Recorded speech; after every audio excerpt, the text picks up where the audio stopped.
Assalomu alaykum. Bookmap to'g'risida ma'lumot beramiz. Bookmapda ko'ryapsizlar, svechlarning o'rniga shariklar, pufakchalar bo'ladi. Bular har bitta sotilgan yoki buy qilingan o'rinni bildiradi. Endi sotilgan narsalar qanchalik kichkina bo'lsa, shariklar yoki pufakchalar shunchalik kichik yoki sotib olingan. Sotilgani qizil, sel bo'lgani qizil, buy bo'lgani yashil.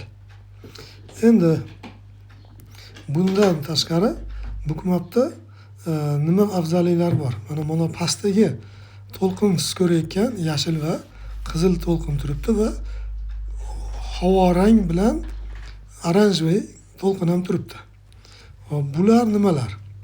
Bularni mana men hozir sizga tushuntiraman. Buni tushuntirish uchun bu yerga kelaylik. Ko'ryapsiz mana, oldin ko'pchilikka soddaroq tushunish uchun stakanni gapirib qo'yay. Bu stakan mana. Bu yoqda buy, bu yoqda sell. Endi sell buylar teparoqda turibdi. Ya'ni sotib olaman degan xaridorlar ko'p. Sell sotaman degan nima deydi? Taklif qilayotganlar ozroq. O'rtada bo'lganda teng bo'lardi. Ko'ryapsiz mana sell mana -54 turibdi. 2 minut ichida hech qancha sell bo'lmagan. Endi buyni ko'ryapsiz. 2 minut ichida nima bo'lyapti? 517 ta order, ya'ni 517 ta kimdir 517 ta odam buy qilyapti. Bu degani kimdir 1 lot, kimdir 10 lot, kimdir boshqa lot qilib shu ko'pgina buy bo'lyapti. Endi bu Bookmapda bizga ayni vaqtda buychilar ustun kelyaptimi yoki selchilar ustun kelyaptimi? Shu narsani yaxshi bilib olishimizga katta foydasi bor. Xo'p, buni bizni tradingimizda nima foydasi bor? Oldindan avvalambor aytib qo'yay. Bookmapda setaplarsiz ishlatib bo'lmaydi.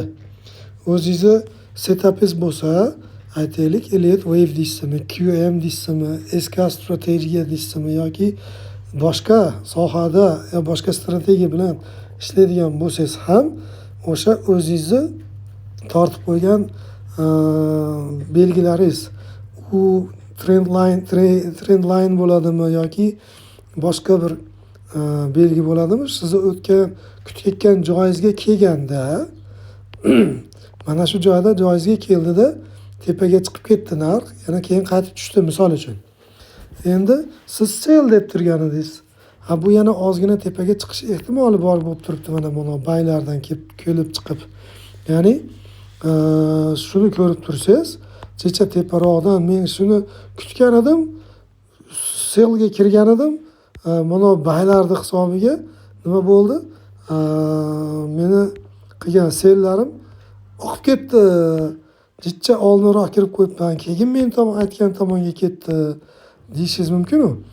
Shunaqa qilib shu mana mononda 57.65 bunda sell ko'proq bo'lyapti. Undan keyingi rasmda, undan oldingida yana sell ko'p bo'lyapti. Buy 35 ta bo'lyapti. Demak, bu yerda selchilar ustun kelyapti. Hop, shu narsalarni ko'rib turasiz. Bundan tashqari demoqchi edim. Hozir bittasida ko'rdim. Hop. Mana.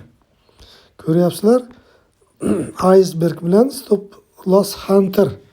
Stop loss hunter degani birinchi mana stopni ko'rsatyapman. O'rtadagi stop losslarni, stop qo'yilgan stoplarni quvlab yurib uradigan stop loss hunter deyiladi.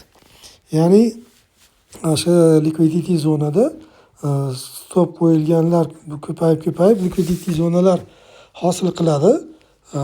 U narsa keyin stop loss hunterchilar uni borib, men yerda stopni urib ketaman ekan deb market makerlar bozorda o'yin qilib, uni ko'rib turgani uchun urib ketadi. Endi market makerlarning o'zi mana buyga kiryapti. Katta lotlarda 100 lot, 150 lot, 200 lot, 170 lot yoki 130, 127 bir narsa lotdan ko'pgina savdolarga kirishadi. shu paytda bozor ayni bir tomonga qarab yurib ketadi. Mana bunavi undan keyingi bo'layotgan ob'yom. Bu ko'rinadigan bizga o'xshaganlarni, faqat katta ob'yomda kirayotganlarni ob'yomi. Shundan kelib chiqib narx keyin bay tomonga qarab yuraveradi.